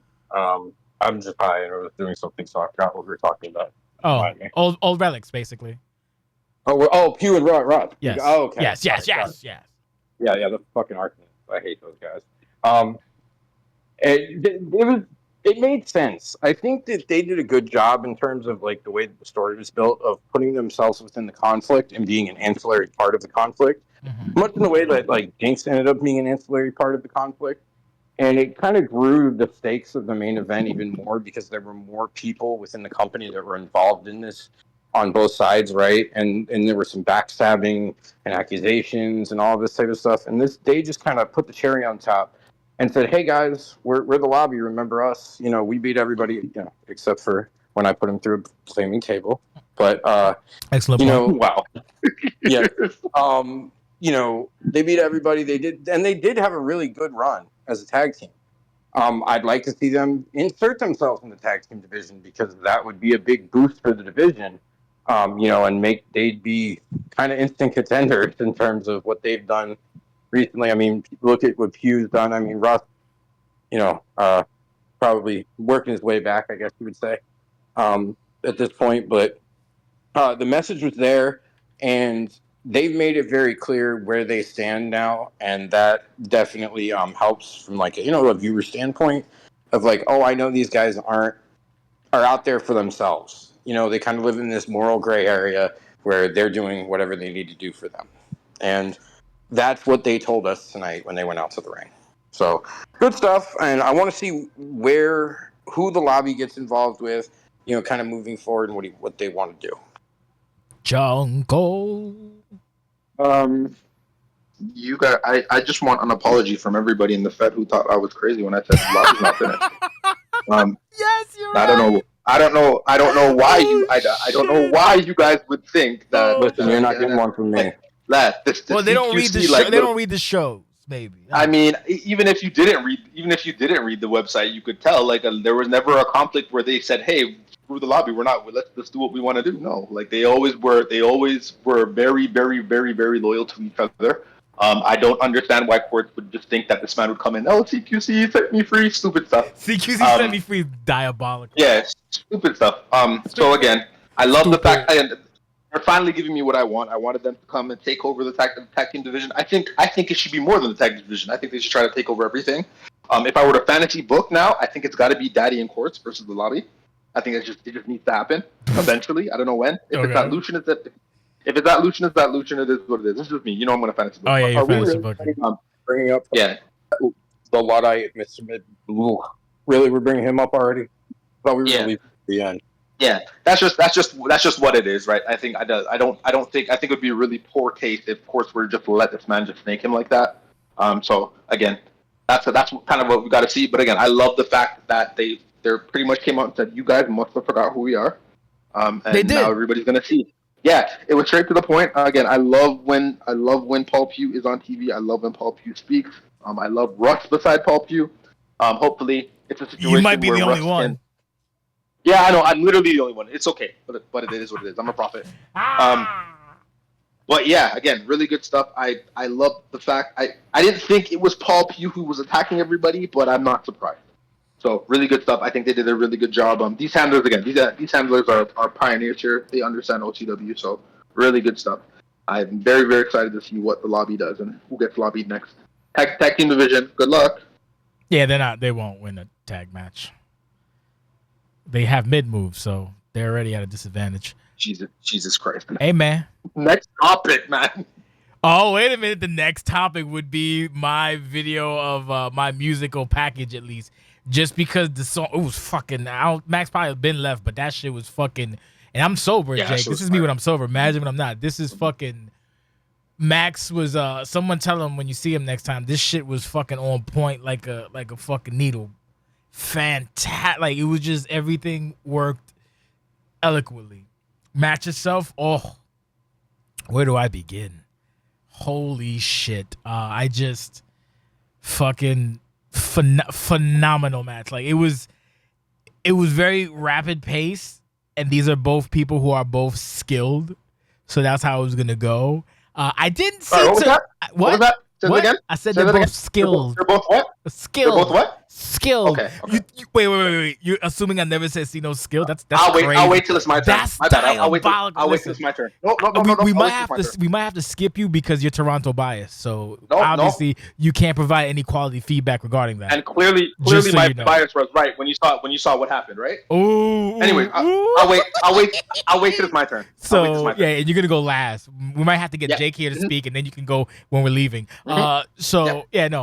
Excellent match, high pace, lot of fucking. I've never seen. I don't remember anyone countering the action shot until Benjamin Cino Franklin Horberg. So fantastic work again. Just we can reiterate. Even if it's difficult, sometimes if you have mid moves, they just make the game better. Just visually speaking, I'm just saying. But no, this might not be my match of the year, but this is like so when you have like basically I'm gonna say it off rip right now. I would take Benjamin and Max, 2 out of 3 falls, and Devin and whatever as MOTN like to put on the list, but obviously Deborah and Junko win. But no, this is fucking outrageously delicious, and fucking stupid Toronto was fucking. This was the match where I don't know if you guys saw it, but I posted the fucking the Shannon Sharp meme or whatever, where like it's my turn. Jake got so mad that I was into the match and he couldn't fucking just weasel his way in and just start yapping. So he has to make a slick comment after I'm done. Oh, fuck you, I'm in the zone, baby. And fuck Toronto for geeking out a win on that Gerber Max Edwards. I got nothing more to say. It was great. It was fucking great. It was action packed. Shut the fuck up, Junko. You want me to go first or Jimmy? No, Jimmy can go. You talked long enough. Fuck you. Jimmy can go. Go, Jim. Look at that entrance. Look at the Toronto scene in the background. Yeah, not here for a long time, man. I've said all along that I felt like this match was super important for both, but probably more important for Cino to kind of try and push him up in terms of get him to where he wants to be in terms of being a main event level competitor or, on that plane, championship contender, if you will, whatever it is you want to call it. Right. And I think this is a big step in that direction for him. Max, you're going to have bumps in the road. His performances so far in his back, including the win against John Carter, was really nice. This is one match. He'll be fine. But I felt like for Cino, this was an important win. The match was so back and forth. I mean, the hype package was, great. Fucking I think mint condition. It was really, really good. But that's what I got. Oh boy, here we go. Go ahead, Okay. Junkie. So 2 things. Let's talk about the package. I think this was obviously, again, I'm gonna break the rules. My two favorite packages tonight were Junko's and Debbie's, and this one. This was freaking fire. Whoever chose the song, I need to handshake you and then kiss you after. Really good stuff. Hey. We don't do WGF over here. It is what it is. It is what it is. But like really fun. Whoa. Stop.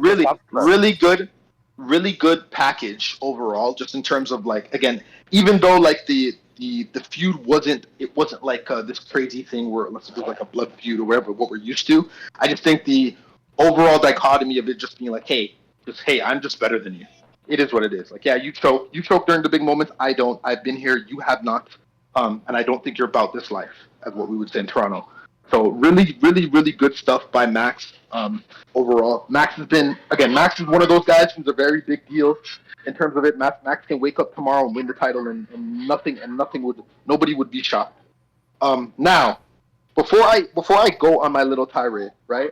The argument was this. If anyone was here during Friday dinner, my thing was there are Friday dinner, Friday post show dinner.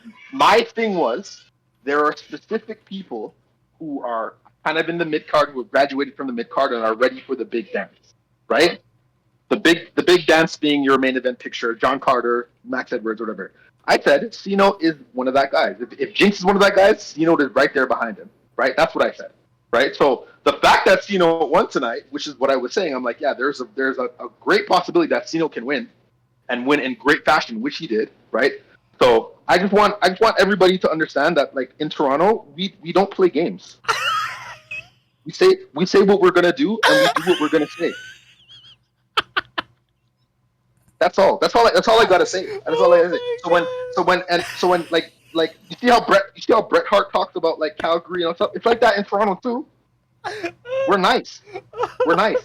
And right now, the one who's representing our city is Benjamin Franklin, and you saw it tonight. So eventually, our fearless leader and the great human being who runs this entire Fed.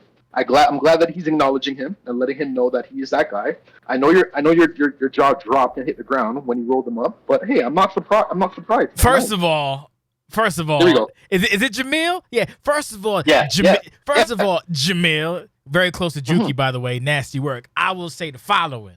All right. If go back and listen to that replay, listen to the angst in Jake's heart where I'm fucking gushing. Shut your mouth. And guess what? You know what I say, Jamil, not Juki Marley. You know what I say? I said it on the Shoutbox. I say it here too, and I said it on the Twitch. I said, and I quote, I said, fucking C-Note OCW champion. And I got silence. Fuck you. Make it happen, Parker. Oh, he ain't here. But make it happen. Tell him, fucking Owen. Tell him to fucking nut up or shut up against Toronto's own. Let him fold. Fuck out of here. No, good shit. I don't know what to say. I'm sorry. Put him over. I've been putting motherfucker. If you don't think I've been putting him over, how many people are like? How many people are like? Ooh, how do you feel? Did he won? I'm like, ecstatic. Did he won? There is like a tier of like maybe 5, 6, 7 wrestlers here. I'm ecstatic that he won. There's a glass window that is slowly being broken by these competitors. If you're not sure who I'm talking about, go look at my tier list on the forum. That's States. It is what it is. But I will say this: I am beyond elated. I'm even elated for Devin. Devin got Zangief one frame, the ultimate from the Wrestling Man. So there's no shame in that. I don't want to call it like a changing of the guard, because the guys who are there for a reason. But like there's a changing of the guard of like specific wrestlers who are ready for prime time, and I think they're doing everything they need to do to get where they need to be in this season. So I really want to give you all your flowers. You guys know who you are. I don't have to name you all. But again, really Benjamin C-Note Franklin Goldfarb, OCW champion. I can't hit that. I'll hurt my wrist. Book it. Fuck. As long as you know. Fuck out of my face, but not Junko, because Junko's terrible. I got nothing else to say. Also, the way he won was also great too. Oh my god. We didn't shout about the type. We probably should talk with whatever. Great fucking job. I can't gush about this match enough. Fuck it. Yeah, this is again. It's not like this is no slight to Max in any way. Max. Oh no, fuck that Max guy. too. Yeah. No. Yeah. Max is that guy. Max is one of the faces that run this place right now. Currently, this is not a fight on him. This is about just letting Jay know that C-Note is that guy and he is on that level. That's all. I'm done. You should come out with the mouth. You should come out like Jamil Hart. Oh my god! I swear to God. C-Note's the greatest. If you needed a manager, I swear to God, I'd voice it. I don't care. He don't give a fuck about you. He's on his own business. Anyway, we get enough about Benjamin C-Note Franklin Horberg. What we have here? Oh, we have Marissa talking shit with her fucking ass out. Funny shit. I don't got nothing to add. Funny shit. Yeah, that's it. Free fall. Go for it. Anybody? Jim first. I mean, we talked about this a little bit earlier, but yeah, we talked about did? Okay. Kind of leaves a little bit of mystery, in terms of what she's doing and when she's doing it, how she's doing it, that type of thing. And I'm intrigued to see what she does next. She's had her decent bout of challengers. I mean, you talked about Belle, who's back. And actually who she's faced previously. Cheryl, etc. So you never know where she's going, to be honest with you. Which can be a good thing in wrestling. Because there's a lot of different hands in the pot here, at least in terms of this promo. Anything to add, Junkie? Or? Just a bit of the same. We spoke about it when you went to go get your water. I think she's doing a really good job in terms of like being a champion. I love the fact that when she does step into the ring, she holds her own, and I think right now she's earned it. She can talk her shit, and there's nothing nobody can do about it. So we'll see. Really good stuff. I think Riot should be really proud of that character. That character is like really, really like one of the people that I look forward to seeing every Friday. So really good stuff. Oh, all right. We have the card for thing, which we already know most of it. One of the most interesting points of the show, by the way. Wow. Who would have saw it coming? The greatest deception in present day OCW. Man, don't get me started, dude. I just feel so. Anyway, can I go first? No, hold on. First of all, Jake is all out of sorts. I just wanted to tell Jake. I'm glad. Well, he's not here, so unfortunately, I knew all along. Yeah, like Eddie said, like well, I'll just leave it like that. So when it's whatever. So I knew, and I would talk to Eddie, and then fucking I gotta do kayfabe cast. So like the past couple of weeks, Jake would send me like Cobra messages, like, oh, Cobra's asking about OCW, like, oh, that's neat, he should come back. And I'm just kind of to myself, kind of like holding it like up, just like. So when this happened, tears in my, I kind of wish me and Jake had to call this. He's so upset. How does it feel to get work, motherfucker? So here's the lore that if you didn't know about this. So when Jake came to OCW, he hid himself from Cobra. So he hid him because Cobra was here way before him, and Cobra really didn't do shit. So so essentially, like he hid himself from Cobra until he finally came out. Cobra's man, fuck you. So for him to get him back 8 years later, and for Jake to be upset, is the fucking ice cream. This is like fucking, what is it, 6 months, a year? How long has it been since Eddie Ramos and fucking thing? It's been a very long time. I don't even keep track anymore. It's so long. What do you mean betrayal? You did it to him, you fuck. You don't want to spoil 18.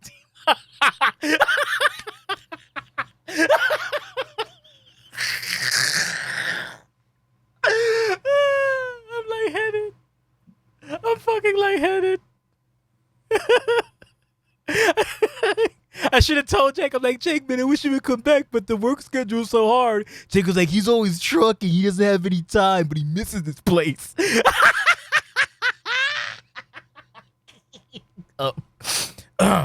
You can go, Junkie. Sorry. Fantastic, by the way. Oh fuck. Okay, so I'm upset. I'm gonna let you know. I'm gonna break down why I'm upset. So it's confirmed that Eddie Ramos is not like a real person. It's AC Cobra, right? I'm not crazy. You're not crazy. Okay, this motherfucker. When I first got here, right, and we were just trying to like figure out our characters and stuff. He reached out to me. He's like, hey, I really like the stuff that you're doing with Junko. You have a lot of potential. I'm like, hey, yeah. And then when he joined UE, I was like, oh my god, this is amazing. Like, I love the fact. And then he got a voice.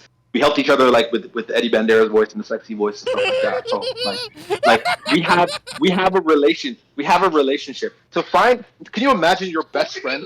You find out your best friend is not a real person. He's not your best friend. He's one of the close people I'm here with. Well, he's still your friend. Eddie. Yeah, but okay. So just call him Eddie Cobra. If you imagine that your friend, no. We don't. Friends don't lie to each other. Friends don't lie to each other. I've been putting Eddie over from day one. Day one. You wouldn't put Cobra over.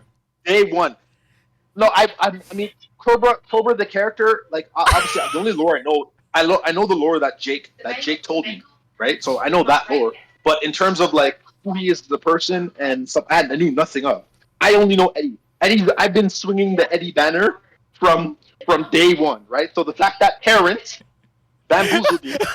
Why you call him his dumb government name is crazy. We're gonna have words, but again, overall the package was really good. I love swerves where nobody knows what's going on. So whoever says that they called it, you must have known. You must have been tipped off or anything like that because nobody knew. I think everybody's like, oh yeah, it's gonna be Deaver. It's gonna be like or whatever. I also heard PD too, which doesn't really make much sense. But really good stuff. If you know about the Eddie comparison, the Gabe comparison to Cobra, this is going to slap. I think this is good too because Parker's been very vocal about like Gabe going on his own. It's time for prime and getting going on his own and gritting real estate for himself. I agree. I think this is the great way to kind of platform that and make it a big deal. Again, and also too, AC Cobra can come now and he can say, "Hey, y'all must have forgot. Don't you dare compare this guy to me ever again." So really good stuff, really good dichotomy. I'm excited, but I am very upset. That's definitely swerve of the year. Yeah, Most 100%. definitely. 100%. Fucking incredible. Jim, you're up. This motherfucker. I swear. I have known AC Cobra / Caveman / Terrence since 2014. Okay? I've known this man for a long time. Okay? I had breakfast with this man during this run. I had breakfast with this man during this run and did not know about it. Okay? So you want to talk about friends, Junko. Oh my God. So to put some context to this, I was there in red zone when the original like Jake hiding himself when he joined OCW happened. So I remember seeing the back and forth about that. So I do remember it kind of like that happening. When he like kind of came in and like he asked Cobra to be like a tag team is like his little pseudonym, and like Cobra was like, nah, bro. You know what I mean? Or something like that. So it's like so I think that's been brought up before in like, you know, after show, you know, voice party stuff like that. But for this man to come back, because I've asked him, I'm like, hey, are you ever gonna come back? Like, let's do something. Oh no, man, I'm busy. Fuck you. Like, come on now. You piece of shit. I swear. Like, you man. These motherfuckers out here. I swear. Like, I'm telling you. But it's okay when Jake makes a fake voice in front of AC Cobra to hide who he is. And then tries to work with Cobra, and Cobra's like, nah, B. So he was really committed to the bit. I don't think you understand. Like, you don't understand the layers. This is layers of feelings. This man used a VPN on his apparently on his website, because AC Cobra and Eddie Ramos are in the same place. They don't have none of the same addresses. Bro. This man's gamer tag is even different, bro, from his like normal stuff on PlayStation and on Xbox. Bro. I know because I play stuff with him, bro. So, like, fucking. like, he was committed to the bit. So John like, even posted it. There's a thing. It's in 32225. Yeah. Eddie Roman's claiming AC Cobra moves is gross. Yes, I've seen that. Yeah. So like, listen. As far as I'm concerned, the clues were there, brother. This man be lying to my face. He lied to we were talking in voice. Oh man, this is ridiculous. Swerve of the year though. He definitely sold it. He got everyone good. Really, really good on this. Like, I didn't expect this, but damn, I was like, oh, because I was like, you know, Eddie really did act like a rookie. And so the other thing is the Michael Jordan basketball stuff makes a lot of sense now. So he's like the old school, because that was him trolling everybody. Okay, because his argument is actually the opposite way. So as soon as I seen that, I was like, oh, he's an old school basketball head. I was like, oh, you know, like, now it makes sense because, you know, AC Cobra's a Lakers fan, you know, LeBron James, stuff like that. So, okay. So I see it. But yeah. So now it's just starting to make sense. And I guess it makes sense as to why we never heard Eddie's voice either. And Gabe, if you were in on this, you too. AC, what Cass said, AC finally learned how to OCW as a rookie again. it seems to me like I don't know, Junko. I don't know, but it seems like to me that like Gabe didn't find out until much later. You know what I mean? Okay. And that it's just ironic that like he looked like AC Cobra's son, and that like they came together. You know, the irony of all of this. Sometimes shit works the way it's supposed to work. You know what I mean? And that was one of these instances where now we're gonna get this, and it should be a lot of fun. A lot of fun. But still, fuck you, Cave. Deep's got a new information. Oh my god, this is fucking. Like, this is my fucking bit. I'm on the list. Yeah, I have so much questions. I'm not happy, but we're gonna have conversations. Oh, this is incredible. Fucking shout out to Cobra. Why the fuck you think it was so late in the show?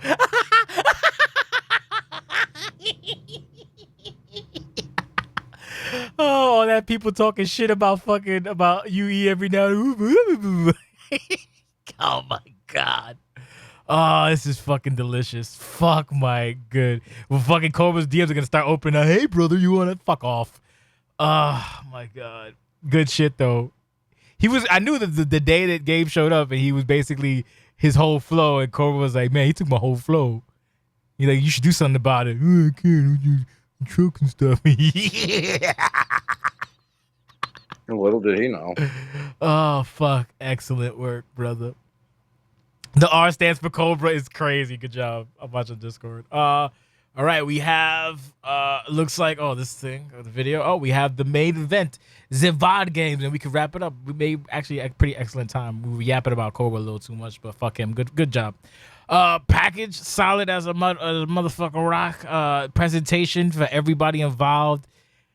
Simply outstanding. It cannot be stated as such. With all the handlers involved, all top tier people in every capacity. It's just like when this was pitched, I was like, don't do that. But they did it, and it wasn't a ball ache, nothing like that. When I tried doing war games a couple months ago, did not work. So I'm glad everything worked out for them. Match itself was chaotic as fuck. Me and Jake managing to call it was also fucking Amazano. So shout out to the best broadcast partner a fucking gorilla could ask for.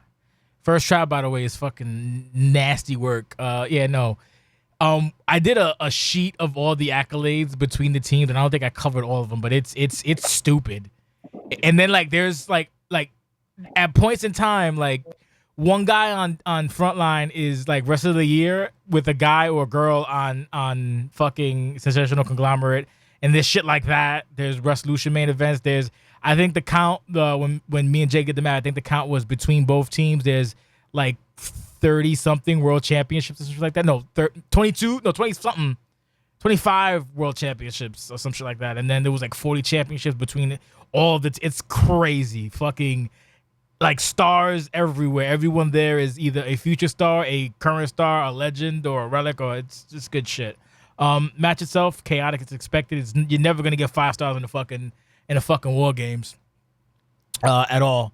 I didn't know what was happening. Like I didn't know the Bingy thing, which there's a version like I had to because I marked out for Bingy, so Jake took that out because I'm supposed to hate Bingy, but I'm a fan first, so fuck you. Which is it's just annoying. This is annoying having to play like the character whatever because it's like I can't get excited for people I want to see. So no, good shit all around. Shout out to fucking Jake and Emp. I know it was a gigantic ball ache with everyone not knowing what everyone's doing because that's how it's supposed to be done. So everyone's kept on their toes. I know it was a lot of work, and in the end, it all fucking worked out, and it was fucking banana sandwiches in my humblest of opinions. Fuck Rex though, but yeah.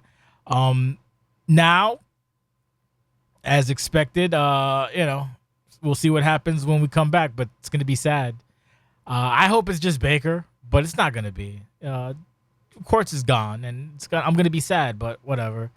Russ Cole could be like, I told you. I don't know, but either way, outstanding job by everybody involved, or as I call it, Hoots with special guest Jake Allen. So who wants to go first, Junkie or Jim? Because this fucking match is a lot. Let Junko go first. I was in the match. Go ahead, Junkie. Oh yeah, you're right. Fuck you. Go ahead, Junkie.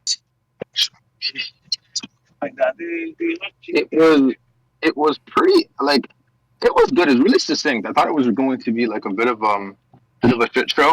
So I was kind of nervous about that. But again, like I'm glad the game even allowed you guys to even go in one go, which is diabolical. Really good stuff. I love the fact that Bolik started because again, Bolik is on this little baby face man, little tyranny, little stripe to the top. So I love that fact. I love the fact that Bash came in right after. That was like when Bola came out, I'm like, yeah, Bash, you gotta come. Bash came. So I started screaming and yelling. My girlfriend got mad at me. But it is what it is. Really good stuff too. I like the fact that Rex was just Rex, and before Rex came in, he grabbed weapons right away, and it was just anarchy overall. Quartz, this whole situation with Quartz has been like a really fun ride. I love the fact that like just seeing him fail is amazing to me. Smile because again, when it's Jade versus Kamiko, it's Kamiko till I die. So again, the result didn't surprise me in any way, shape, or form. But the stuff that happened during the match was really entertaining. A lot of moving pieces as well too. Again, think if Jinx was in this match, it would have been a whole different ball game. But kudos to the lobby and the storytelling of just taking Jinx out of the equation, and we still have stuff over there. So a lot of good moving parts over here. So it's interesting to see what happens at the end. Leave it to Daddy to come out while they struggle. After they just like to stick it to everybody and just take away the shine from everyone. I love that. I like the new look. He looks very attractive. I don't know what happened.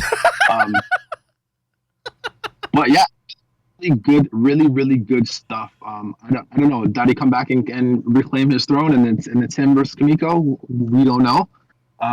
But yeah, good stuff. Really good stuff. Good moving pieces. You guys are insane for even trying this, and the fact that you were successful just shows credence of how talented the people are in this place. Again, what more can I say about my Empress, my Kogo-sama, my mentor? Kogo-sama. Always hits the mark on her storytelling, her presentation. Whenever it's a big match, she knows what she's doing. Love the tank that came out as well. I love the fact that she just has these three behemoths, and they're just doing all the dirty work, and she's just like just kind of orchestrating everything. So again, really good stuff. Yeah, overall the presentation and just just like what was given to us was really good. I thought it was just going to be a mess because 2K sucks, but yeah, good stuff. You're in this, Jim, so go for it. First of all, thanks to Emp and to Jake, who really kind of drove the engine on this storyline. In terms of the creation and the general direction and things of that nature. So shout out to them for all that they did in terms of the story, putting together the match and the hype and all of that stuff. And the match itself, everybody was great. This was tested prior to the idea of being pitched, so we knew we could do it. And the match itself was fun. I always knew I was coming out first from like day one. They told me, I was like, okay, that's fine. I don't think they knew who they were going to send out first up until kind of a little bit later in the process. It was nice. It kind of made sense for me to start with Bullock, and then we went through and Rex got his weapons and did all that stuff. Man, I don't know why he punched Bullock out of the powerbomb. It was just a targeting issue, I guess. The match itself was really fun, back and forth. Fucking stay away from me, H2O. God damn it, keeps kicking me in the back, things like that. And then the one moment in the match for me personally, from my perspective, where I got the knockoff of that sensational to the face from him, and then Baker hit me with his little drop kick. I was like, oh shit. I was like, I'm gonna have to kick out of this, and I did. Even if she didn't stomp, I did kick out. But so it was nerve-wracking, and then we kind of started taking the lead, the advantage in terms of, because we just beat up enough people like Bullock and Baker were already finishable. By the time Quartz got in. So by the time everyone was in the ring, we only went a few more minutes after that. It was fun. Everyone hit a lot of spots. I love the power bombs off like the cage and stuff like that, and then going through the tables, and M tried to climb the cage a little bit. So it was a fun match. And in the end, I mean, we all knew what was going to happen. I just, we couldn't say anything until today. So my interest at this point lies with the fallout. Does Quartz fall on the sword, which is what everyone seems to think is going to happen. Oh, he's doing 100%. No, see, I have a theory. I think H2O wants to fall on the sword. I think he wants to retire Harvey. He fucking better not. Marcus. He better fucking not. I mean, I don't see firing Baker. It could make sense, but you know who they really should fire, though? My opinion, who should be fired? No. Yes. He needs to be fired. He should be fired. There's so much theory crafting in this whole match with everything involved. There's no way on earth that fucking it's either Baker or Jake Quartz rather. He's not. There's no. I swear to God, it fucking hard. Oh my God, bro. By the way, oh my God. I also didn't know fucking B17 was coming out at the end. That son of a bitch. I didn't know either. It was amazing. I love it. You can't. He's like herpes. You can't escape him. I fucking started screaming. Yeah, I started screaming in the wrong way. Yeah, it was great. Yeah, so what a treat! What a treat! It was not great. I did not like. But no, in all seriousness, great job from everybody from the beginning to the end. The right team obviously won. I'm very interested to see what the ramifications are long term for this, and I guess, kind of like what the CCW championship holds moving forward, since Quartz is probably going to fall on the sword based on all assumptions. So I guess we'll see. But again, thank you to everyone who was involved in this. This was a lot of fun. And the sensational conglomerate did it. We protected your honor, boss. Thank you. Fucking Nate tombstone in Quartz like twice, and then fucking hit him with a tiger uppercut, and then fucking Hulk Quartzen just throws him through a fucking table. Bullshit, bro. That's not gonna work with me, brother. And also like tombstones. Yeah, he ate 2 tombstones and a fucking tiger uppercut, and I was like all giddy and shit. And then within like half a second, I fucking turned back to go look over there, and Nate's getting fucking thrown through a fucking table. Son of a bitch. I ain't selling that, brother. Yeah. Now it was like everybody was hitting shit. Fucking Emp was fucking up Harvey a lot. The thing that popped me the most about that was that so Emp kept nailing Harvey and everybody else, and every time Emp had it secured or potentially secured, Quartz was like stopped it twice. But then it came to a fucking cradle, a double cradle, and he was in fucking Zimbabwe instead of being over there stopping it. So that made me fucking giggle. And the fact that it was H2O, like I said, he failed his brother, bro. He failed his brother, bro. The one time, save anybody, he did not save his own brother. Harvey being part is an interesting. Like I didn't even think about Harvey as well too. Harvey would be interesting. Harvey was a fucking monster in that match, as expected. Yeah, actually, and we also saw the old Harvey as well, right? Like we saw like I'm Alive, Hell Harvey combined. Yeah, so it was really. I kind of want to see this new evolution of Harvey. So like it's kind of like 50-50 in terms of who gets let go. I can definitely see Quartz dying on the sword as well too. I don't know. It's hard. I don't want. Listen. I enjoy Baker. Listen, here's T, which you love. Fucking Jake has 3 active characters. He only ever has 2. One's going away. It's gonna be fucking Quartz, and that makes me sad. But it is what it is. What are you gonna do? Fuck. He's not gonna kill Baker. He should, but he's not.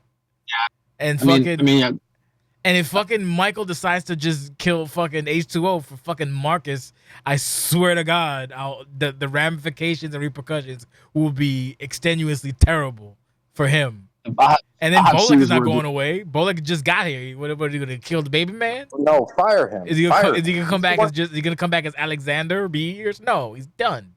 So Jay's gonna be the good little guy and gonna kill him. He's gonna fucking fall on the sword, and I'm gonna be sad. And it is what it is. Fuck. I hate theory crafting this bullshit. But yeah, you're probably right about if we had Jinx and Harvey, it probably would have been way different. Fucking flying around everywhere. I got your back, Harvey. And fucking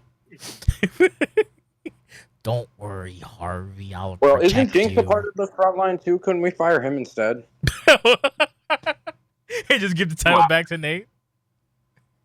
Yeah, now you're talking. Here you go, man. Sorry for the inconvenience. Somewhere Iceman screams. Hey, that sounds like a solid plan. Why don't we implement that? Nah. Anyway, let's wrap it up because we've been yapping a bit. I guess closing thoughts. Which would be your match of the night? Or actually, do we do match of the night or top 3? Top 3. Top 3 go. Okay, top 3 match of the night. Bash. John Carter and Devin Flash, Max and C Note. And I would say the 2 out of 3 falls match. Well, fucking Jake said I'm blowing. But we didn't blow past B17. We mentioned him already. What else does it need to be said about B17? He came out. He stole the glory. I popped huge for Bingy that no one heard. Daddy's home. I got to say it. And now we see what the fuck happens. Is he gonna fight Boo? Maybe. Probably. That would make the most sense. But about B17, if B17 is back and Quartz goes away, I think that's a failed opportunity. Kind of like how we were talking last night in the chat about like us not getting Cass versus Hell Harvey. Yeah. It's the same thing. I don't necessarily think Quartz can't go away now. If that's the case, right? So like if Daddy's back full time, this whole thing with Emp started because of Quartz and the conflict between Quartz and Daddy, right? So like, Yes. if Quartz goes away now and he bitches out, then like, it's kind of a missed opportunity. I don't think Quartz is gone. So then who the fuck gets fired, bro? Jim kind of convinced me it sucks, but it's either Baker or Harvey. I swear to God, if it's fucking Again, his back Harvey is fucked up, my back is fucked up. I'll break his back if that. Oh my God, bro. Fuck maybe, Marcus B. I don't care about fucking elderly RZA face. Fuck. What you're doing is just like that's your emotions are tied to him being a relic and him being around. I think he's not a relic. It's essentially a relic. He's wow, whoa, that's essentially a relic. Holy shit.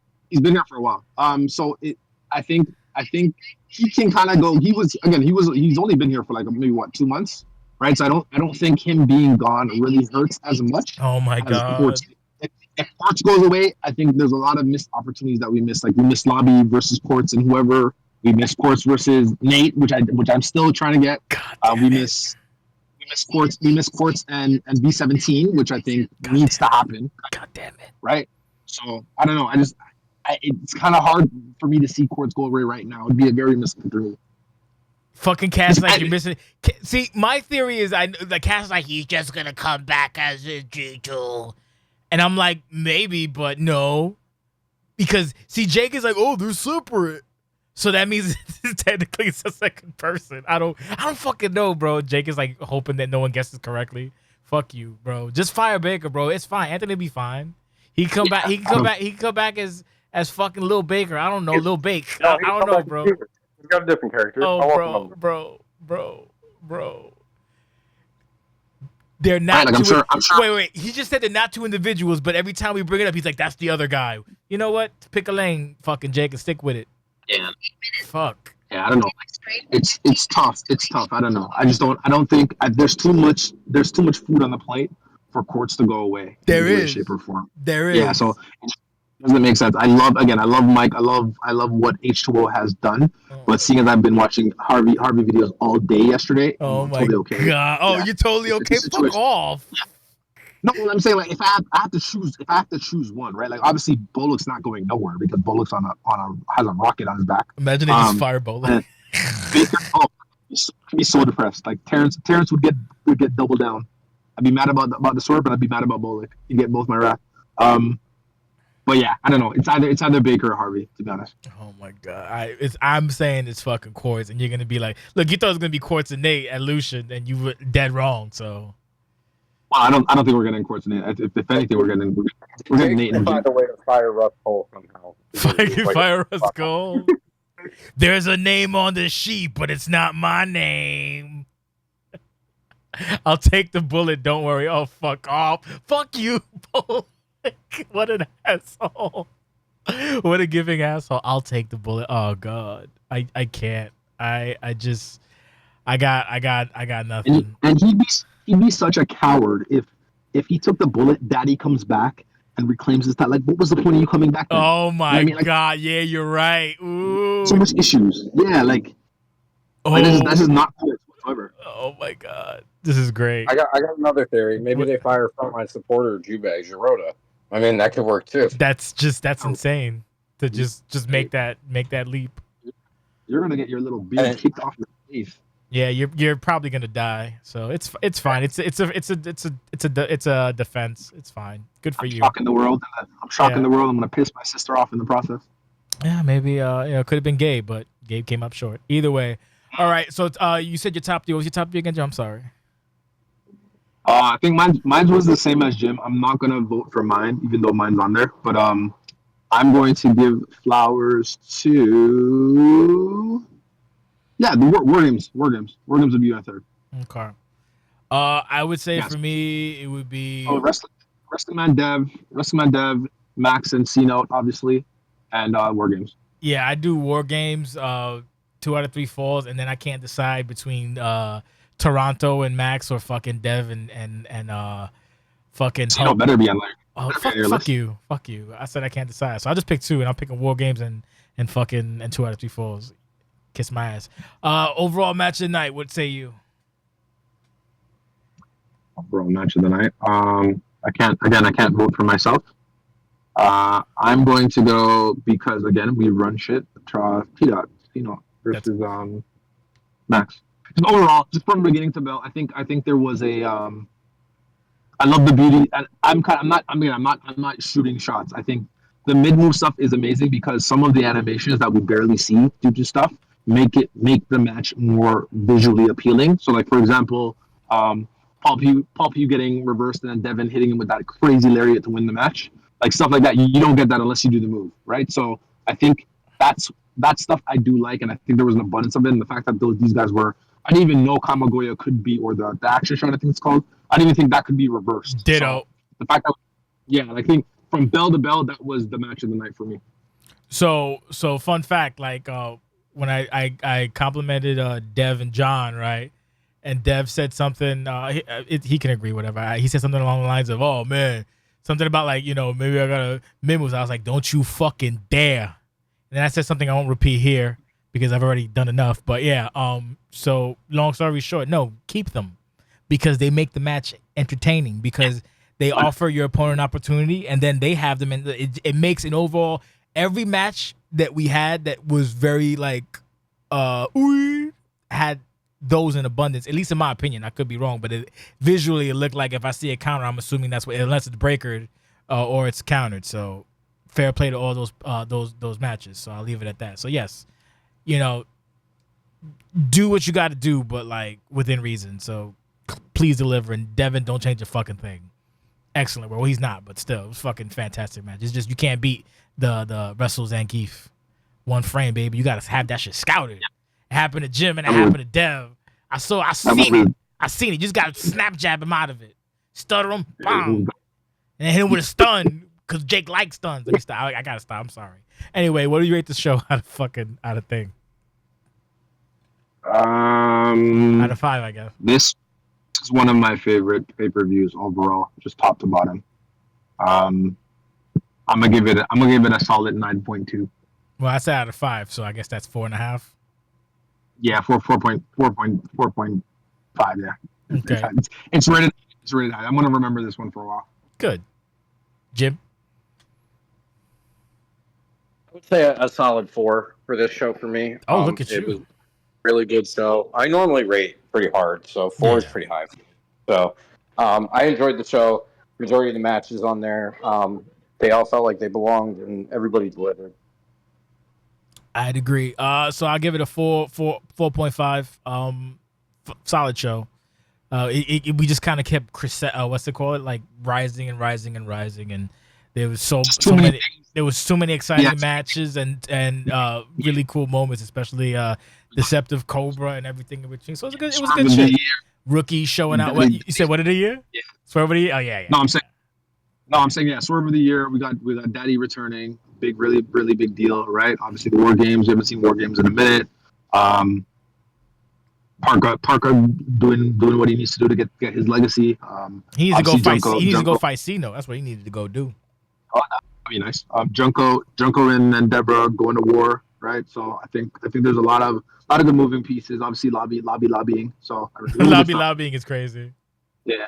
Also, too, Marissa as well. Marissa was doing what she needs to do to keep the title. So. Really good stuff. Overall, fantastic show from a fantastic community. All walks of life, all kinds of fucking weird people, but together we make magic every once a month. So thank you, everybody, for coming together and joining us for this edition of Talkin' Ish or Shit podcast.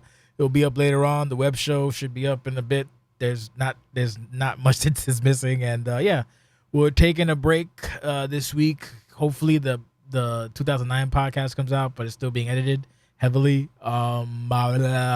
So we have Ambition on the 23rd, youtube.com/OCWFED TV, Ambition Face Off. And then we'll be back the following week, which is Augusto 29th.